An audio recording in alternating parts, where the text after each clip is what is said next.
instruction did they give you to find the voice? Like, is there like a sort of like, this is the sort of thing we want, or will you just sort of freeform it and you go, I think this is it? They were very specific about what they wanted. I don't know about you, but it was like every time I had a Caitlin line, Christian and Alex would give me like an essay before I did the take on why she says it and like where she is emotionally, and it was amazing because you never get that kind of direction like when you're doing theatre or film. It was actually it was just really nuanced. So I felt, and with voice as well, you can try so many different ways to do it. There's no like kind of time limit that you get when you're on like a TV set. So we just tried it loads of times, but I felt like they always knew how they wanted it. Yeah. But yeah, I would say the same. I think we got a lot more detail for animation than any other animation job I've done. And you need that essay from Christian and Alex, first of all, because the first time you record it, you're probably just looking at a very basic animatic. Oh, this bit from episode 6. And I haven't been in for 5 months, and I was like, yeah, which one's episode 6 again? And they're like, well, okay, so Kevin's doing this, and Warwick and Vanda, and Victor's kind of moved to a different plane of being. And I'm like, oh yeah, the plane of being.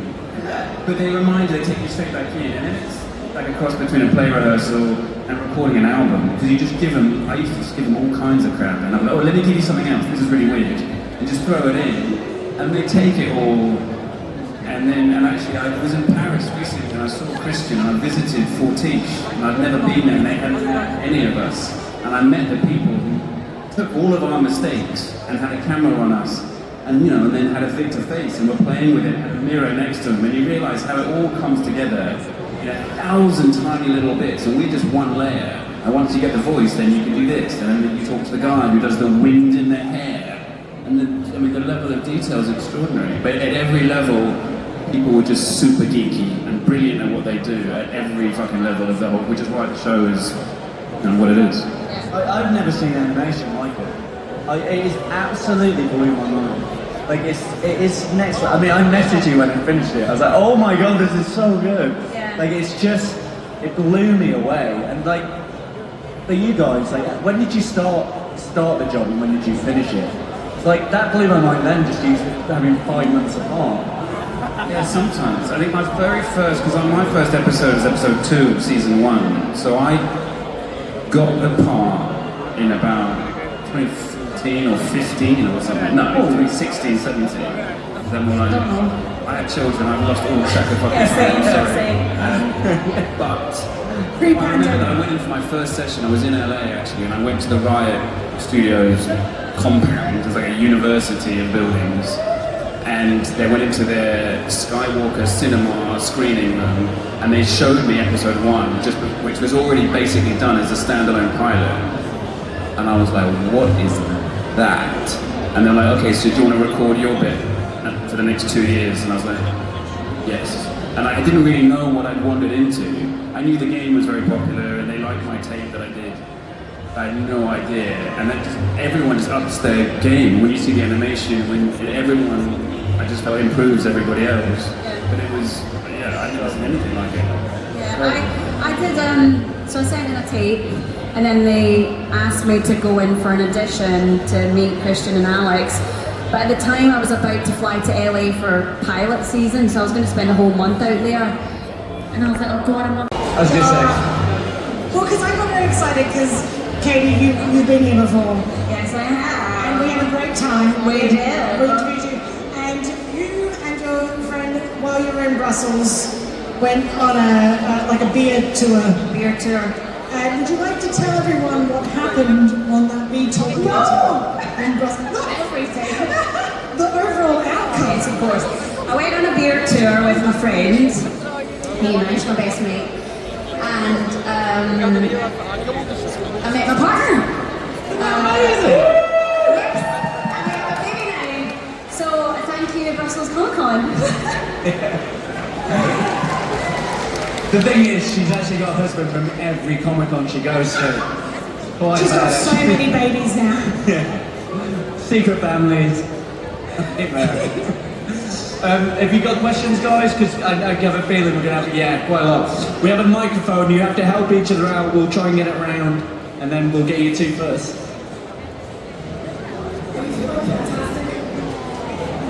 Fucking fantastic. Yeah.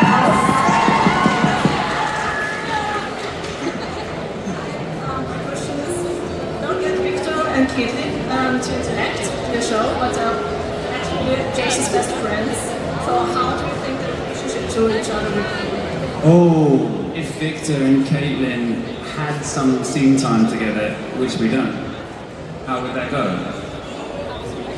Yeah, good question. I think they'd be best mates. I think they get on great, actually. I think we kind of take care of the two tricky sisters. Like, Yeah. I think we're in a way we're the quite responsible spine of the show in some ways. Yeah, they have like a similar energy. I think so. You know, they're quite You have reserved, They're quite serious. Yeah. They're quite earnest and quite gentle, gentle. That's true. or seemingly gentle. Yeah. I'd say they're kind of precision fighters. They're not like blow up everyone. They're going to take out who they need. No, good question. Thank you very much. Okay, so I just finished the show yesterday. Over here. Yes, yes. And it's more for Mr. Lloyd. Question, so you've done characters like Charlie Xavier, Bernard Marx, and now Victor as well. So from these different characters, what do you feel going into the job? What do you feel get into that character? Get into the character of Victor. Well, it's a very different process. Like you say, you do quite an intense kind of afternoon every few months, and you see some animation, and sometimes it'll be, oh, now the scene, you're further away, so can you shout that line? And sometimes it's a brand new bit, so it's quite discombobulating. So what you kind of base it on are these big conversations you have with the creator, and you kind of build your own world, and then you just customize it to each session. But for Victor, it was all about this journey. I mean, I didn't know much about the game, but when I looked it up, I was like, that doesn't look like my Victor. Yeah. He's a robot. So it was all about tracking this process. And what was great for me is that they took care of a lot of the digitalization, the metallicization of his voice. For me, it was always just about where is he at emotionally, and that changes when your body is, not made of blood vessels. Do your emotions change? And we decided in the end that no, actually, with Victor, it's still always in his heart something very human, even if it's somewhat detached. So it was really, for me, a fascinating exploration, as deep as anything I've done on screen or stage, frankly. But yeah, I'm glad you enjoyed it. Thanks. I said this to you earlier, because it's 2 seasons, your character arcs are so huge in quite a compressed amount of time. Is that quite a hard shuffle to deal with, or is it something you, like you say, the notes help and everything else? Because your characters go through so much, which would normally take 6 seasons. I remember them telling me that Caitlin was going to have her arc, her journey, because I feel like at especially in the first season, there wasn't much agency, there wasn't much kind of activism on her part. She was just kind of going with the flow, whatever Vi was doing, she seemed to be there. But then, season 2, she really takes it into her own hands, like her story. So I felt like I was kind of mentally prepared to go there. And actually, it's a breath of fresh air, like when you get to go from someone who's quite reserved and whatever, because that comes naturally to me. Yeah. To then kind of go full pelt villain, if that's what you think she is. But yeah, so I really enjoyed the experience. I found it challenging, but more in scenes where I had to do, efforts, breath efforts, I find them quite challenging because you have to do it over and over again. But everything else is just like Harry said, if it has to just come from a really authentic place, and you can always find something that you can connect your kind of personal life to with whatever Caitlin's going through. Yeah. Great answers today, guys. Very good answers, these two. Yeah. We got a microphone here. Yeah. Hi, I have a question for Harry. I was wondering what the first thing was that spoke to you about Victor. Victor. You can't say his name, we have to censor it. What was the first thing that spoke to me about Victor? Well, like I said, the first thing that stands out is, okay, how's he going to get from there to there? But then the more I got into it, the thing that really spoke to me was actually about the way that he did it. And it wasn't until we finished it, and actually until I really saw it, that I really fully understand actually where he's been. And I guess this is probably a crowd spoiler alert is okay. Probably all the same. If you haven't, I think a lot of them have seen it. Shut your ears for a second.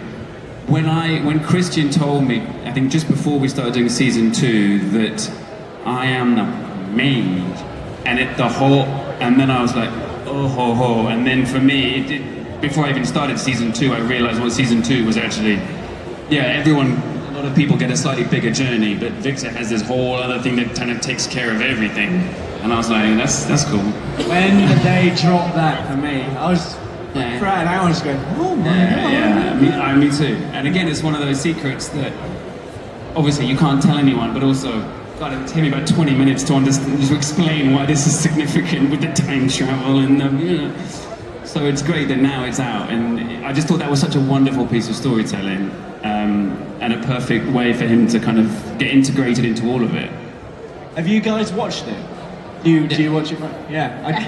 I mean, we watched the last 3 episodes at the premiere in New York with 5,000 people in the theatre. And every reference was getting whooped and cheered. Yeah. There was a certain scene in the final episode when you're in a jail cell, I believe. Oh my goodness. You couldn't it was... I thought the roof was going to come off. off. It was slightly uncomfortable. It was insane, yeah. It was extraordinary. I've never seen an animation that catches so much energy in it though. Like the soundtrack, the different animation styles, like it's so like And to see it in a cinema is great, because Like, the I sound can is imagine. Dolby, it's all around you. In fact, the first season premiere, they designed this double-sided screen inside a dome the size of this room, and every time it was raining, it would be raining inside the dome, and when the hex core went off, lightning flashed around it, and there were 2 audiences watching one.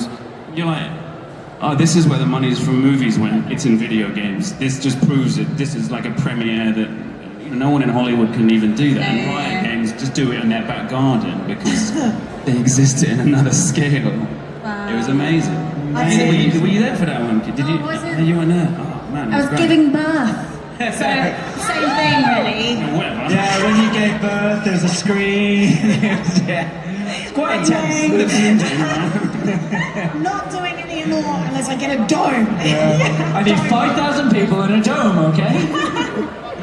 Who's got the microphone? What's our next question? Yes. My question is to Katie. So you already mentioned that the season 2 was an extra challenge for Caitlin's journey. So her arc got so complex, and there was a lot of repressed emotion and repressed core values.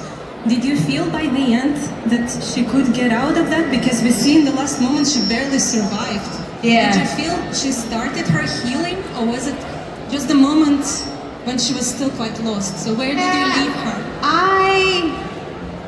I'm in 2 minds. I certainly don't think she, there's any real conclusion to where she is. If anything, it's probably just the beginning of her healing, and maybe the reason is because they want to continue her journey, some point in the future, who knows. But yeah, I think that's why it's such a great show, because people have so many different interpretations of where she's at, with all the other characters as well. So but for me personally, I don't think it was, it's not complete, certainly. And that question that she says to Vi at the very end, are you still in this fight? I'm not sure she believes that Vi is. I think she's still, there's a part of her that's still questioning. Yeah. Thanks. Let's try and share the microphone around whoever's next. Someone behind you as well. We will try and get as many as you as possible, and then we'll bring it forward and it can come back. Thank you. Hi, the characters are so realistic, as you said, the arcs are so developed and complex. Sorry. What part of your characters do you think resonates with you yourselves the most?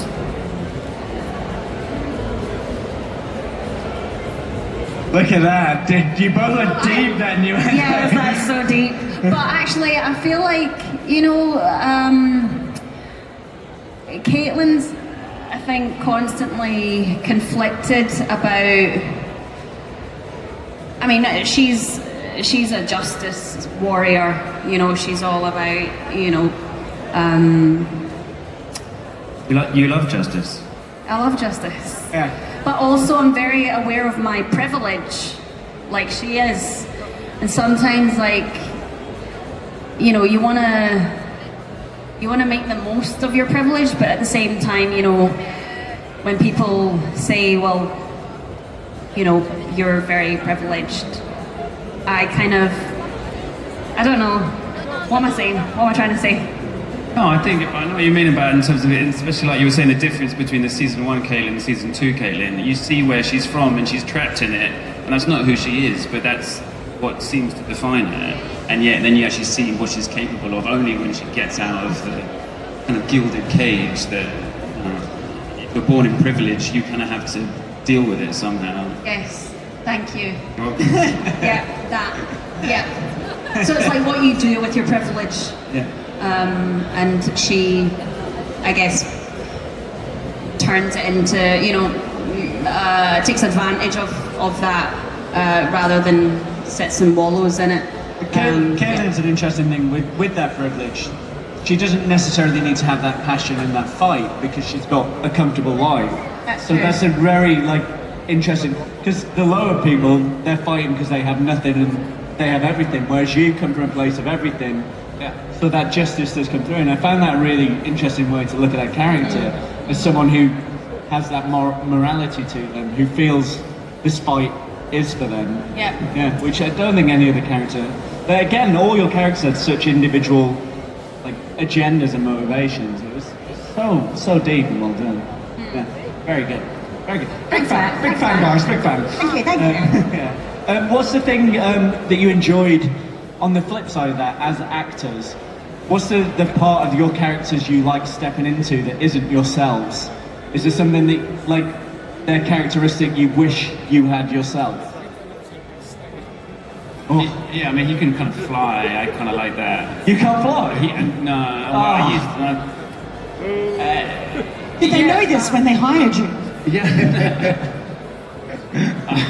Just doing that David Blaine trick. The old David Blaine trick all the time.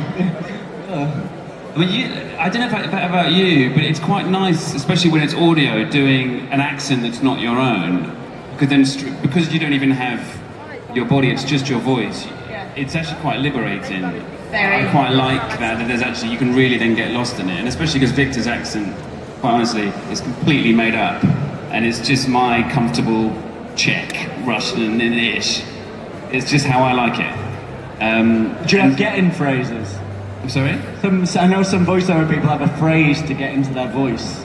Or could you just drop into it? With Victor, it was I just have to suddenly go very quiet because he's always my microphone was always. As soon as I look up, there's something about looking up, and I just see he's just always looking up at the stars or something. And as soon as I see him like that, then I can hear the voice. But someone asked me just now at the table to do the voice. I couldn't really do it. Something like that. I gotta practice. It's funny that, because even though it is liberating because you don't have to worry about your face as much, like that you still have to be within a certain distance to the microphone and you can't really move that much. So when it comes to like the kind of fight scenes and the screaming and the shouting, you have, and the running as well. It's like you just have to kind of pretend being out of breath. So that's kind of restrictive sometimes. But I do really enjoy. What was your question? Yes, there's a part of you that you enjoy. Part of Caitlin you enjoyed, like it's not a part of you. Oh yeah, the height.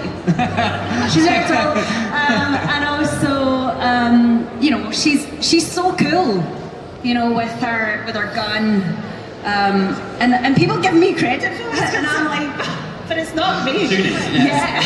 So the thing that you wish you had that your character has is a gun. And some height. Yeah. Where's the microphone? Yeah, we got a question. It's coming around slowly. It's a question for the both of you. So, if you were to choose a different Arcane character to voice, which one would it be and why? You want to swap? Yes. Oh, I couldn't do yours though. I couldn't do yours. Try Yours it. is much, Yeah, you yours could. is much Try harder it than now. mine. No, it's not. No, that's not fair. No, I think yours is much harder than mine. I think Kaylin's really complicated. I think no, you smashed it. Oh, thanks. I would find Kaylin quite hard. I'd like to do a Heimerdinger maybe. Oh, yeah. What would that sound like for you? Russian Heimerdinger. Yeah? Yeah, I'm not going to do it for you now, but I am going to release. I'll release an album later. Jeez, he just sings. That's his thing. Little banjo. Yeah, it's great. Great. I would choose Maddie. Ooh. You know, because she's No one expected that. she's Scottish, so that's easy. Yeah. But also, I think Maddie's a great character. Yeah, me too. Yeah. She's got a brilliant arc. Yeah. You know, and Katie, who plays her, she's brilliant. Yeah.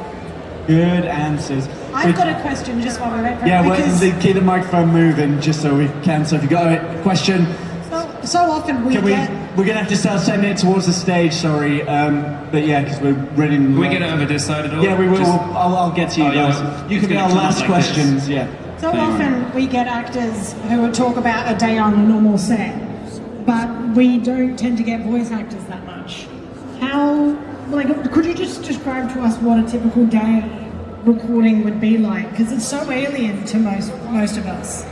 Yeah, so I mean it's different for different audio jobs. For this one, which was not normal, you'll get an email saying like, what's your availability end of April, which is a few months away. You'll be like, I can do these days. They'll be like, okay, can we get you for 2, 4, 6 hours that day? We're going to do a bit from episode 4 and a bit from episode 6. And then you'd go into the studio wherever you would. I did some when I was filming in Germany. I did some when I was in Chichester, in London, or wherever you happen to be working. They'll find a studio, and then they'll be on Zoom, and you'll get either Christian or Alex. There's a director for season 2 specifically just for actors. Sometimes one other person, and we'll talk about it, and you'll see the lines on the stuff, and you'll just do it kind of cue by cue, and you'll give them a whole bunch for that line, and sometimes they'll be able to show you a scene, and you're like, oh, that looks really cool. They're like, oh, that's not even finished yet, and you're like, oh, amazing. And it's just quite kind of bitty, but sometimes you get a whole scene and the other guy has recorded it, so you get to hear, oh, Jace has already done his bit, and sometimes you're the first to go, but you're never with another actor. That's crazy. I've not met Haley or Ella. What? Never met them. Wow. Yeah, it's mad as Do they even exist? They were at the premiere when you were giving birth. That's And here they are tonight. That's crazy. mad, isn't it? How do you do emotional scenes when you don't have that person to react to? Yeah, I mean, our director, I feel like, you know, you get people who kind of give you nothing, but the directors we had on Arcane were generally very, like, just very skilled. It wasn't all technical, it was very, Yeah. it was like being in a theatre rehearsal, we're talking about all sorts of stuff, and you could go, oh wait, can I try this? They were like, give it a go, and you would adjust it. It was really collaborative. Oh, wow. And you get great stuff from the other person. You get, every now and again, you get a really weird day, like the first time you see when Huck talks with Victor's voice. Do you remember that bit in season 2? And his eyes are all that. They were like, oh, we got the guy from Huck speaking in your cadences. So he was studying Harry's voice, and he did a pass like this, and then I studied his voice for a bit, and we kind of met in the middle, but we never met. And they kind of digitally entwined both our recordings, and they would just do stuff like that. Wow. I was called back in for season 1 for that bit where Victor was running down the pier, and he screams at the end of it, and they were like, well, now we're in the music mix. The song for the next scene starts on a C, so can we get your scream to come up one pitch, because then it'll blend in with the music? And you're like, are you kidding me? Yes, I'll do that. And the guy in LA played a piano, and me in London tried to shout a C so they could blend it in. That's the level of detail they're like working with. That's mind-blowing. I've never heard of that before. No. These people are ridiculous. Yeah. It's clever. It's clever. We're going to have to let you go, so we have some questions down here. What was your favorite scene to film, to record? Great question.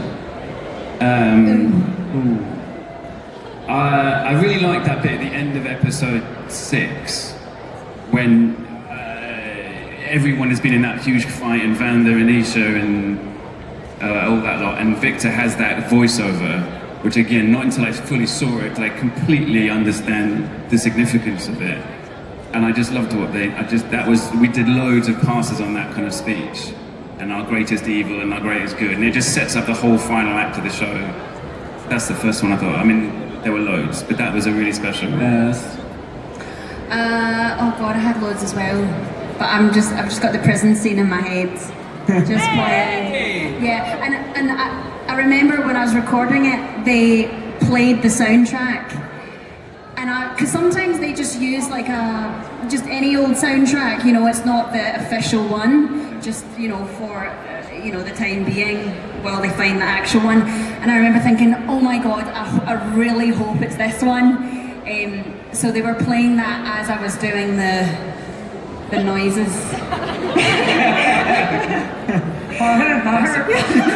That's amazing, they already had it down. Because all of the songs, season 1 for the soundtrack, they would ask people, and by season 2, all of the artists pretty much involved came to Riot and asked if they could be in it. And they said, yes, but this is the sequence, and you've got to write the song to the sequence. And all of them were like, that's why they fit. And like Stromae and all these people, these songs were written for that moment. It was ridiculous. It's honestly, the soundtrack is insane. Yeah. The Imagine Dragons song was one of my biggest played songs last year. Just was in my head for about 6 months. Can you do the rap? Yeah, but we're running out of time, guys. Unfortunately. We've got time for one last question just behind you, and then we are at... Oh, yeah, sorry, yeah, with guys there, sorry. I didn't know it moved. At the very end, when everybody was like affected by the Arcane with the white stripes at the end, did everybody at the whole world get affected, or only Piltover?